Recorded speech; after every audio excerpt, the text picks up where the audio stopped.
Broadcasting from the business capital of the world, this is the Podcast Business News Network. The Urban Healer is joining us once again. Timea Urban, welcome back to the show. How are you? And happy Friday. Happy Friday. Love spending my Fridays with you. I'm doing amazing. Thank you for having me. Well, it's a pleasure to have you here live on Zoom as well as on the podcast. I love the new change in background scenery. Looking good there always. For those of you that may not know, Timea is a registered nurse, a Reiki master practitioner. You're a tapper, you're an EFTer, you are a what? I do a little bit of everything. Perfect. There you go. I started off my healing journey being a registered nurse. And since then, it's been 10 years and I've kind of expanded the things that I offer. I'm still a nurse, but I practice casually. And at this point, all of my love and attention goes to my business, the Urban Healer. I'm a life coach. I'm a Reiki master. I do EFT tapping. I'm a neuro-linguistic programming practitioner. So I like to use a lot of science, but I like to use a lot of energy and seeing how the two things meet in the middle. Anything that you're working on, you do need to look at it from a full perspective and not just focus in on the symptoms. So it's like, where did it start from? How does your mind process it? How does it feel like in your body? So I want to be able to bring a little bit of everything to people so they can get a full mind, body, soul healing. Beautiful. Well, we're excited to have you here talking a little bit about the laws of attraction, and maybe we could just dive deeper into that. Can you explain exactly what the law of attraction really is? Absolutely. So I feel like this is one of those buzzwords of laws of attraction. And it's like, oh, you just need to manifest it and it'll come to you. Sorry, my allergies are driving me crazy. I'm so itchy. That's okay. And I got a cold. We're both, I was gonna say, we're falling apart over here. So with laws of attraction, essentially, if you vibrate at a certain frequency, you're able to call in the thing that you desire. So whatever you are and whatever you have, you're going to attract it. And that's kind of like the law of attraction. So we're able to attract events and situations that are similar to how we're vibrating in terms of our feelings, thoughts, and our beliefs, whether it's conscious or subconscious. And this is really important because it all has to do with energy and vibration. And it shows that your core beliefs and what you actually feel and how you view the world is going to determine the world that you're going to create around you. So whatever you focus on is going to expand and it's going to be what creates your reality. And this is really important because I think some people aren't aware of it. So it's like, you can't just think about something from a conscious level and say certain affirmations. You have to be able to ensure that your subconscious beliefs are at the same level and as well as your energy. So it's like, if you're wanting to call in a partner, but then really you're terrified of dating and you don't feel ready to open up your heart, even though consciously you're like, I'm ready to date, I want to do it. But then internally and energetically, you're just like, oh God, no, I'm terrified. You're not going to call that in. So your law of attraction is unfortunately going to be based on how you're actually vibrating rather than what you're consciously thinking.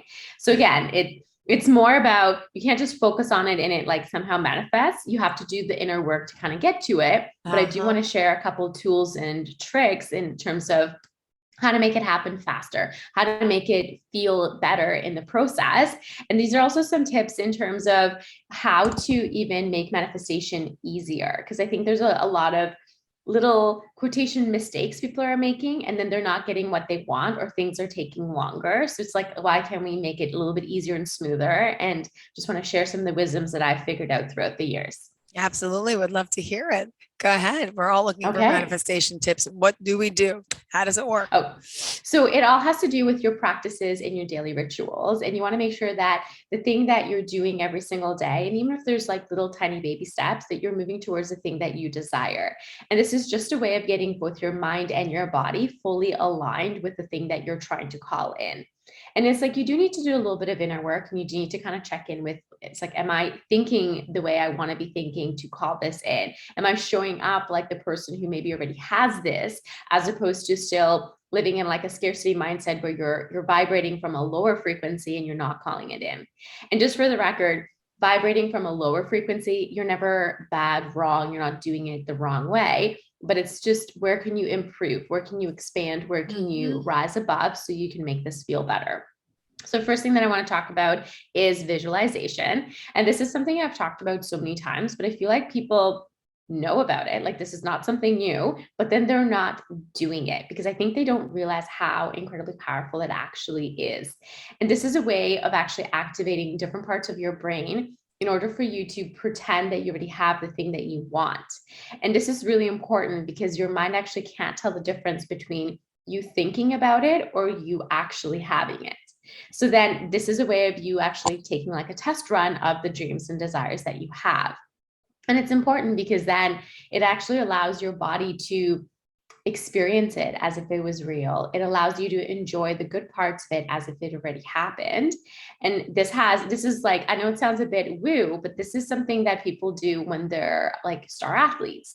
They visualize the win. Or if they're doing a new play, a new sequence of moves, they're going to think about it. And even you thinking about it, you're going to have the neurological and physiological responses in your body as if you were actually doing it.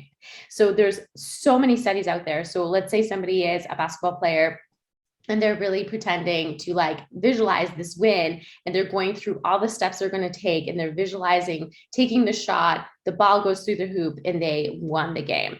People who do this on a regular basis end up performing better when they're actually on the court, which is absolutely wild. Yeah. And if you want to go, I know it's like, please do it. Keep doing it. It's like, Yes. it works. And this is also something that's used in rehab science. So let's say someone has a severe injury and let's say they're unable to walk. For you to even imagine yourself walking and thinking about what it would be like to walk and imagining that you're actually taking those steps, even though you're not even moving your body, do it. You allow those parts of your body to regenerate. And it's like, you actually strengthen those parts of you. And it's like, if you don't use it, you lose it. So it's like, you even thinking about it is still very effective, even if you can't physically do the thing. So again, do this. This is important. And it's like, it doesn't need to be like an hour sitting on a cushion, like meditating. It can be 30 seconds. Mm-hmm. Everybody has 30 seconds to take a little daydream. Yep. And to make this even stronger, which I feel like a lot of people don't talk about, first do it as if you're experiencing it. So you're looking through your own eyes, first person experience of it, but then also take a moment to visualize yourself in the picture. So you're doing like a third person visualization. And then that way you're strengthening different parts of the brain. And you're essentially telling your brain like, oh no, this is safe. We want this. It's going to feel good. And then energetically you raise your vibration. So you're going to be more aligned with the thing that you want to actually call it. Got it. All right. So visualization, we can actually see it and envision it, feel it, own it. And what about looking at something every day, maybe putting up a vision board of some sort? Can that also work to kind of manifest and seeing it every day? It's kind of like visualizing, but on a board. Yes. So vision boards is the next thing that I wanted to mention. So a couple of things that I will tweak on it though, because for some people, it might not be as effective depending on how your brain works. Okay. So it's super important to have your vision board. What do you want? What do you desire? Have it out there. You can have it in the back of your screen on your phone, on your laptop, so you can look at it regularly. And again, it's like, it's repetition that's so important for you to continuously to see it. So the thing that is really important though, is for you to realize that sometimes you looking at an image outside of yourself, it's like, I'm over here and the thing that I want is over here. So in your brain, you don't actually have it. It's the same idea of like, I'm going to do that tomorrow. Okay. Tomorrow does not exist in your brain because the moment tomorrow is today, it's not tomorrow. So people get caught in the tomorrow. I'm starting tomorrow. I'm starting on Monday. I'm starting next month. So don't do that. So sometimes people want people to energetically connect to their vision board because it's over here and they're over here. So a way of making that gap a bit smaller and to make a vision board even more effective would be to, one, put things on your vision board that you've already accomplished. Because then your brain's like, okay, I did this. So then if I can do this as well, because it's like, it's on the same board, I see it. And then you can also superimpose your face on like images, like let's say you're traveling somewhere and you've never been to Paris, but you put a picture of like Paris and then just put a picture of yourself kind of above it. So it looks like you're in Paris. So mentally you're visualizing yourself already in Paris. And again, this is like a really weird little mind hack, but it's really important to do for your brain to actually make the connection of like, oh, I'm going to do this and this is it. And this is what it's going to look like. So you want to almost, I don't want to say fake it till you make it, but it's like trick your mind a bit to see it. Exactly. So this is something that I love doing. It's a super fun exercise to do. And I feel like it's one of those things that sometimes people forget, like you can ask for what you want. Like, what do you desire? And it's like people sometimes forget that they can have like almost like a little list going to Santa being like, I want one of these, I want one of those, I want one of that. And it's like when you're a kid, you're not like, well, how much does that cost? You're just like, no, I want it all. I want it all. Yeah. Give it to me. Yeah. Yeah. So go ahead and do it. And it's like, obviously now with like the internet, you Google it or you go on Pinterest, like you don't even have to like buy magazines and cut things out like the old school way. So there's literally no excuse and you can have anything you desire. So if you could have anything you wanted, what would you have? Put it on your board. But sometimes we have these things called self-limiting beliefs. Could you talk about Yes. those and Yes. why we should try our Absolutely. best to get rid of them and how? They are sneaky, sneaky little suckers of energy. So we all have limiting beliefs, whether we're aware of them or not. It is just human nature and it's just how our brain works in order to keep us safe. But really, it's not keeping us safe. It's often just keeping us playing small and keeping us stuck. Mhm. So you really need to make sure you lean into where does your subconscious mind lie? Like, what does your subconscious mind actually think? So you can get into this with things like hypnosis or doing neurolinguistic programming or even doing tapping. Sometimes those beliefs will actually come up to the surface. So it's important because our mind develops between 0 and 7. And then, of course, we're too young to actually know what's true, what's not true. So we pick up little bits of information that might not actually be true and will not be serving us. Like you have to work hard to make money, or it's like, oh, you know what? You shouldn't get married because married people fight. Not true. Some married people fight, not all. And that does Uh-huh. not need to be your truth. So it's like you do need to check in with what are those beliefs that you picked up throughout your life, not just during childhood, but throughout your entire life. Maybe you were bullied in school. Maybe you had a really bad heartbreak in high school. Maybe your first boss was horrible. So now in your mind, it's like working is hard and you don't want to do it. Yeah. And just go through all those beliefs and then just choose the ones that don't work for you. Again, this is something that you should be doing with somebody because it's really hard for you to pick up your own limiting beliefs because it's almost like in your blind spot. So every time you're looking, it's just always right behind you and you can't catch it. So if you work with somebody, they can kind of untangle with what are some of those limiting beliefs that aren't serving you. And then you get an opportunity to reset that. You can be in a healthy, loving relationship. You can find a job that you love and get paid well for. You can form meaningful connections with other people. It's not scary to interact with other people. But again, you got to be clear on what's holding you back and then work through it. Because even if you have your vision board and you do your visualization, but then deep down you're just like, I'm terrified of being in a relationship, you're not going to call in your partner. If you don't think you're worthy of receiving money, you're not going to get the promotion. So you do need to do kind of that underlying work in order for you to then like allow yourself to elevate and get to the thing that you want to actually create in your life. Wow. And by the way, limiting beliefs, do they come from childhood? Do they come from past lives? Where do they come from? Is it just us not thinking we're good enough, or does it always come from somewhere? Is there a root cause of them? Absolutely. So with limiting beliefs, they come from absolutely everywhere and anywhere. Often they come from childhood because your brain's not fully developed and you might pick up a belief that's not true. You might pick up a belief from your parent. Like if you always see your parents working really hard and struggling with money or stressed over paying bills, then in your mind, you're like, bills are scary, money's scary, I don't like it. You can also pick up limiting beliefs that are generational. So there's a lot of generational traumas that unfortunately get handed over to the next generation. Like, here's my baggage, here you go, thank you, carry it. And you can be like, oh no, thank you, this sucks, I don't want it. We're gonna let that go. You get to choose. But then you also have past life trauma. So some people believe in past lives, some people don't, totally fine. Your Okay. subconscious mind kind of works funny in terms of time. Time doesn't actually exist. So you Okay. can have like a past life trauma that it can just be put under a different category and meaning, but it could have been a different experience you had throughout this life. So it doesn't really matter where it came from. It's just we pick them up everywhere. And even just like you're on social media. Oh, this is what I'm supposed to look like. Oh, this is what my house is supposed to look like. Or like you're just watching the news and then you're seeing like, oh my God, the world is so scary. Like I Yeah. do not want to be outside. Like I'll just stay inside. That's a limiting belief. Absolutely. There's dangers everywhere, but it's like you could technically trip in your house and hit your head. So it's like nothing's safe. You just kind of got to live your life.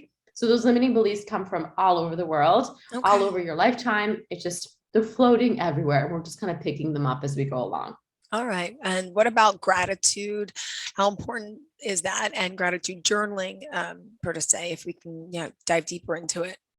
Absolutely. I feel like I've kind of talked about all of these topics, but I'm just like, we got to just shove them all into one show as like a beautiful summary. Yeah. Gratitude is so, so important. So when you practice gratitude, you cannot be anxious, have fear, anger, any of those other emotions. You cannot experience both of them at the same time. And that is actually like a proven fact in terms of neuroscience. If you like measure the hormones that are in your body and just how you're reacting to whatever's happening in your life. So for you to have a moment of gratitude will not only interrupt some of those other emotions that don't feel as good in your body, but it actually reprograms your brain as well to look for the good.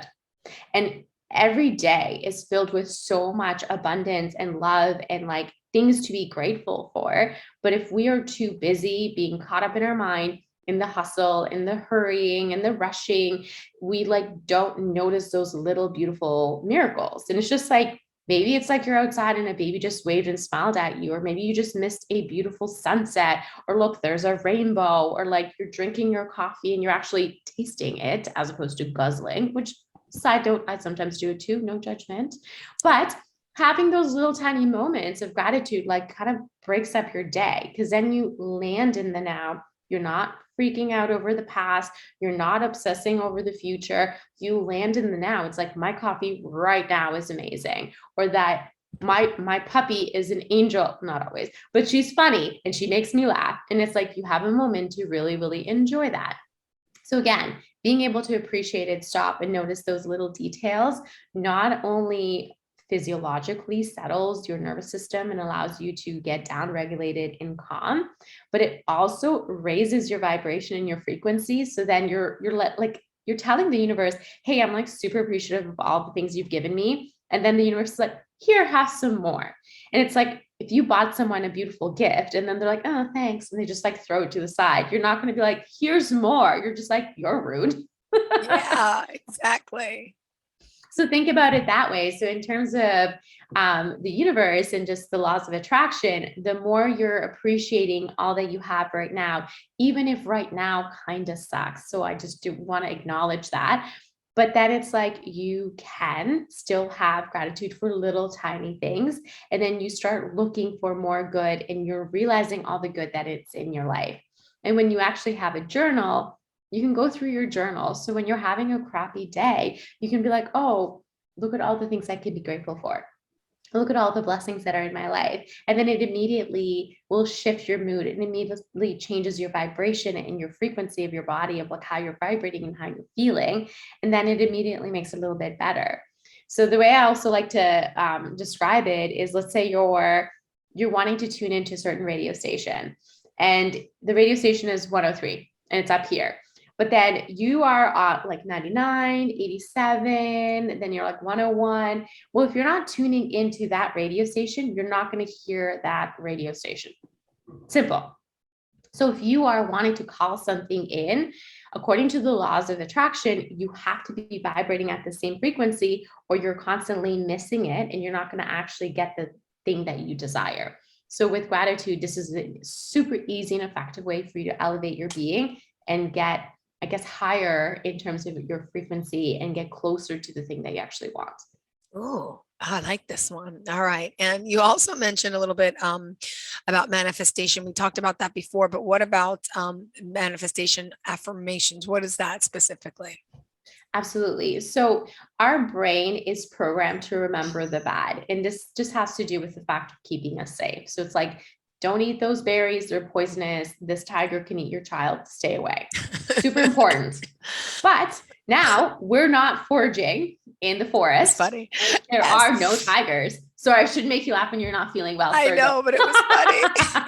It was funny. I agree. But it's like, that's how our brain still works. And that's just the primitive parts of our brain of like, this is bad, remember it.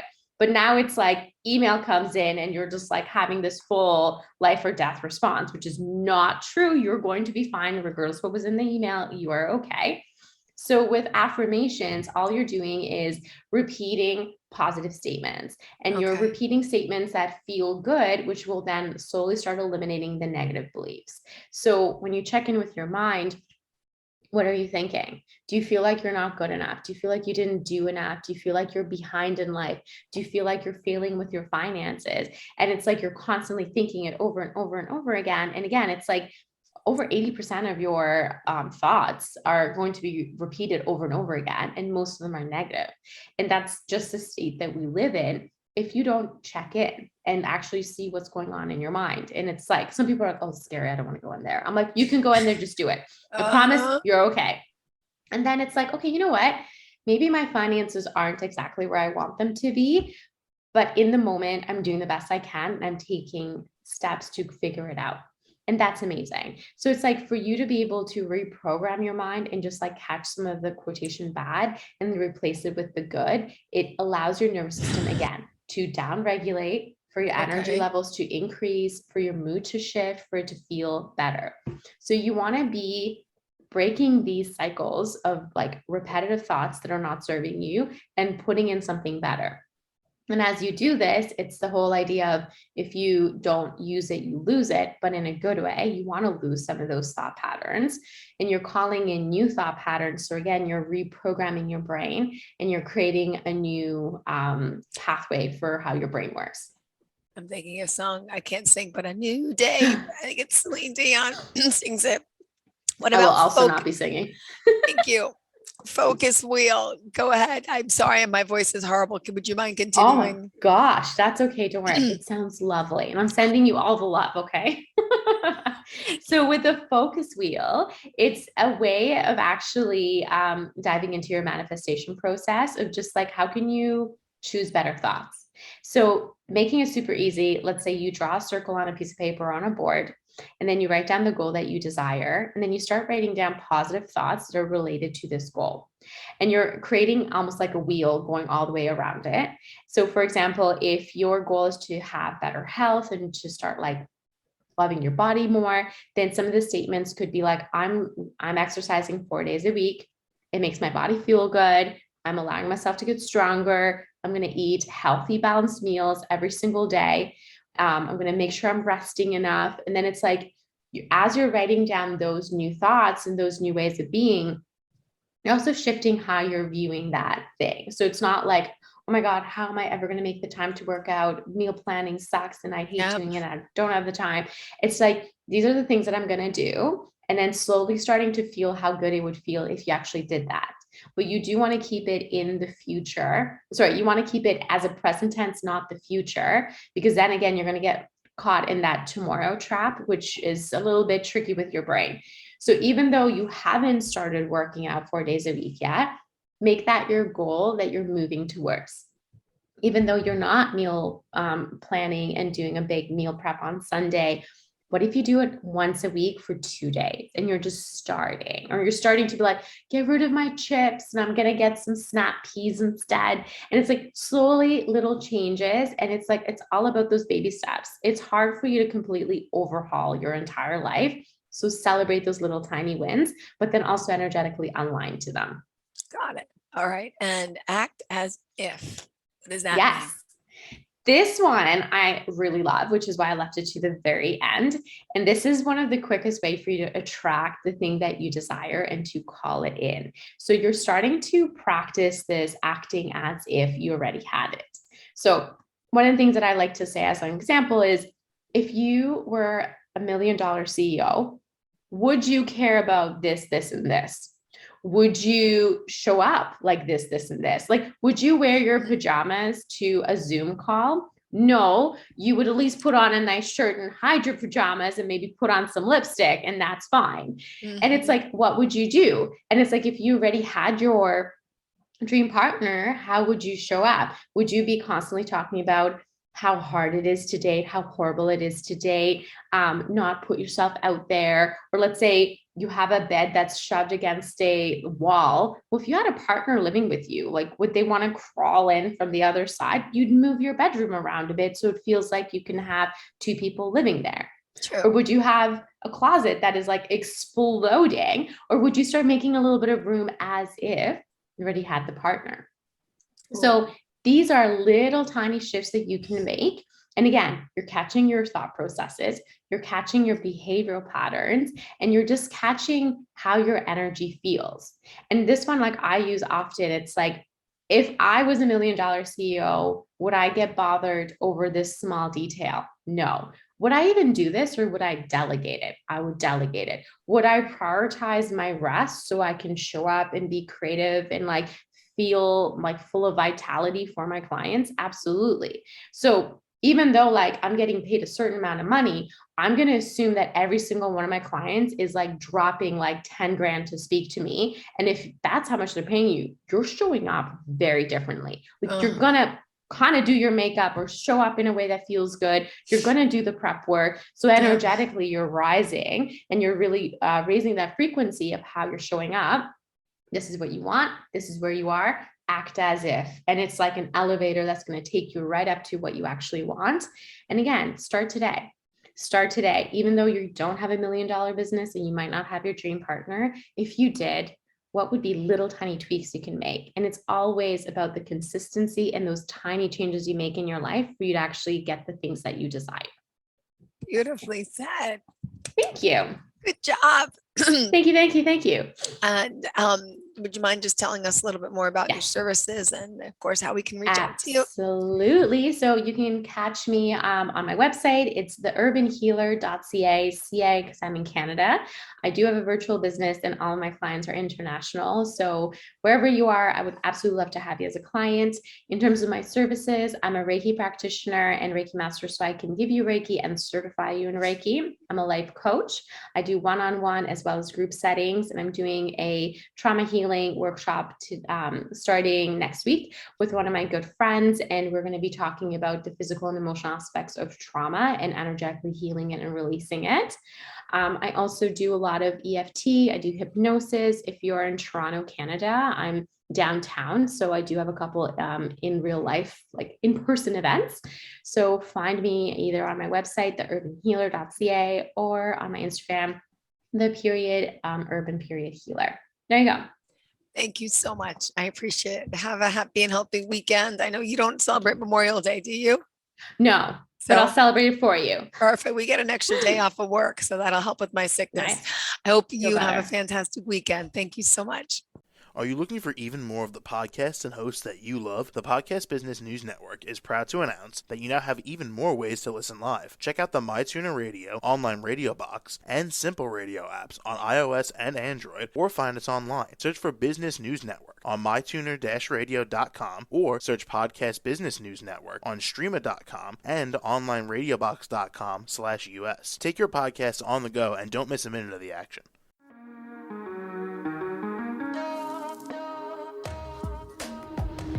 Broadcasting from the business capital of the world, this is the Podcast Business News Network. For nearly 2,000 severely injured veterans, everyday life has become filled with barriers. Day-to-day simple tasks can become pretty daunting. I have to carry my chair up 2 flights of steps or have somebody do it for me. What scares me the most is just the falling. When I'm struggling with my house, I think, to have that one great barrier just knocked down, I mean, it's crucial.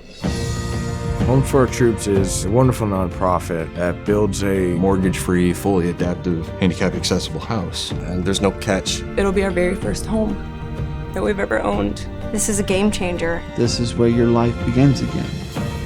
We need you to join us in completing this important mission. Please visit hfotusa.org and help build homes and rebuild lives. Because of you, everything's going to be okay.